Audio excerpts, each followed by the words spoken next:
और चलिए आगे बढ़ेंगे खबरों में। खबर दिल्ली से है, जहां लोकसभा चुनाव में सीट शेयरिंग को लेकर बैठक, जहां कांग्रेस और समाजवादी पार्टी की दूसरी बैठक कल होने जा रही है।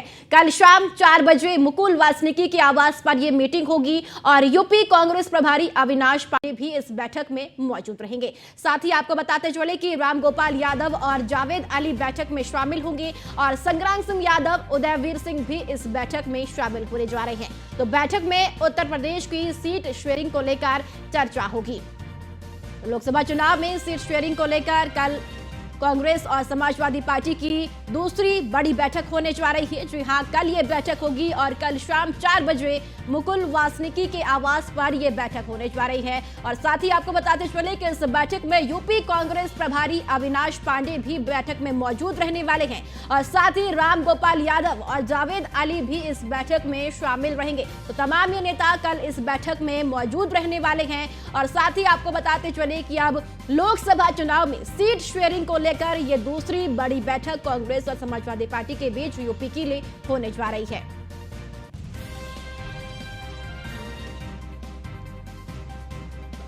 और चलिए इसी खबर पर ज्यादा जानकारी के साथ पीयूष तिवारी हमारे संवाददाता जुड़ चुके हैं। पीयूष, लोकसभा चुनाव में सीट शेयरिंग को लेकर कल कांग्रेस और समाजवादी पार्टी के बीच दूसरी ये बैठक होने वाली है। क्या लगता है इस बैठक में क्या कुछ हल निकल कर सामने आएगा?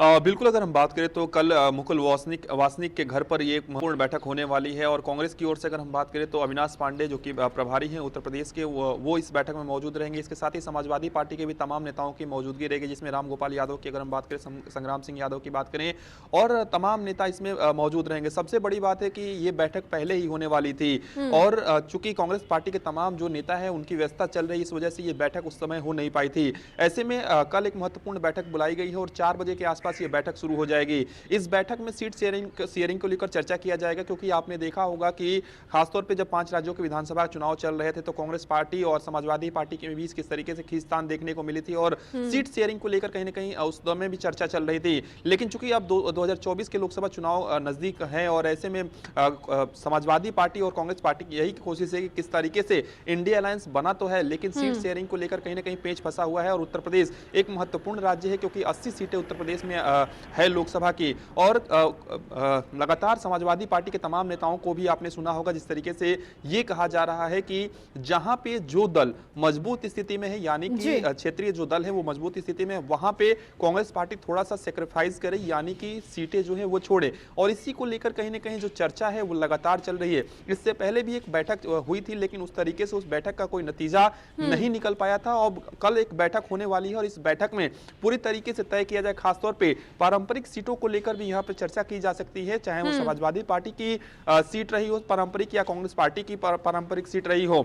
ऐसे में देखने वाली बात होगी कि क्या कांग्रेस पार्टी को जो प्रपोजल दिया जाता है समाजवादी पार्टी की ओर से वो कांग्रेस पार्टी एक्सेप्ट करती है या नहीं करती है, क्योंकि सबसे बड़ा जो सेक्रीफाइस है वो कहीं ना कहीं इंडिया अलायंस में कांग्रेस पार्टी को ही करना पड़ेगा जी। चाहे उत्तर प्रदेश की बात करें या अन्य राज्यों की बात करें, तमाम जो क्षेत्रीय दल है वो कांग्रेस पर ही दबाव बना रहे हैं सीट को छोड़ने के लिए, यानी कि उनके जो कैंडिडेट है, जो क्षेत्रीय दलों के कैंडिडेट हैं, वो उस सीट पर लड़ सकें। समाजवादी पार्टी की अगर हम बात करें तो आपने देखा होगा कि किस तरीके से अखिलेश यादव ने एक दौर में ये भी कह दिया था, विधानसभा के चुनाव मध्य प्रदेश में चल रहे थे और अखिलेश यादव ने ये कह दिया था कि कांग्रेस पार्टी चालू पार्टी है, इनको वोट मत देना। उसके बाद कहीं ना कहीं एक समन्वय बनाने की कोशिश की गई और अंदरूनी कलह जो है वो खत्म करने की भी कोशिश की गई, कई बैठकें भी हुई। तो अब देखने वाली बात होगी कि समाजवादी पार्टी और कांग्रेस पार्टी के बीच जो अनबन चल रही थी वो खत्म शायद हो गई है, लेकिन अब सीट शेयरिंग को लेकर पेच पूरा फंसा हुआ है। और क्या सीट शेयरिंग के फॉर्मूले पर दोनों ही पार्टियां आश्वस्त होती हैं, यानी कि एक तरीके से समझौता हो पाता है या नहीं हो पाता है।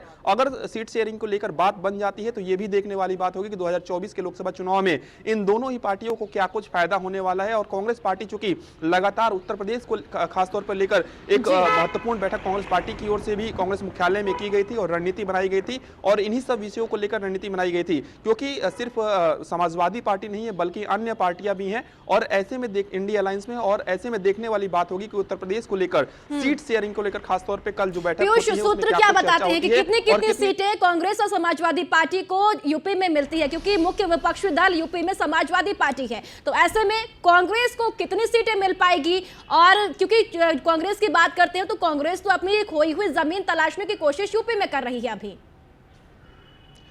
देखिए, एक बात तो स्पष्ट है, चाहे कांग्रेस पार्टी के अंदरूनी सोर्सेस की अगर हम बात करें, उनकी बात करें या समाजवादी पार्टी की बात करें, सोर्सेस के हवाले से जो जानकारी मिल रही है या जो चर्चाएं हो रही है, वो ये जानकारी मिल रही है कि कांग्रेस पार्टी की ओर से करीब 28 से 30 जो सीटें हैं उस पर कांग्रेस पार्टी बाकायदा लड़ना चाहती है। समाजवादी पार्टी भी कहीं ना कहीं बची हुई सीटों पर लड़ना चाहती है। हालांकि कुछ ऐसी सीटें हैं जिस पर कहीं ना कहीं ये पेच फंसा हुआ है, जिस पर कांग्रेस पार्टी भी दावा कर रही है कि वो उस सीट पर लड़ना चाहती है और समाजवादी पार्टी भी उस पर दावा कर रही है, और इन्हीं सब विषयों को लेकर कहीं ना कहीं। जी चलिए, ठीक है पीयूष, शुक्रिया आपका जानकारी साझा करने के लिए।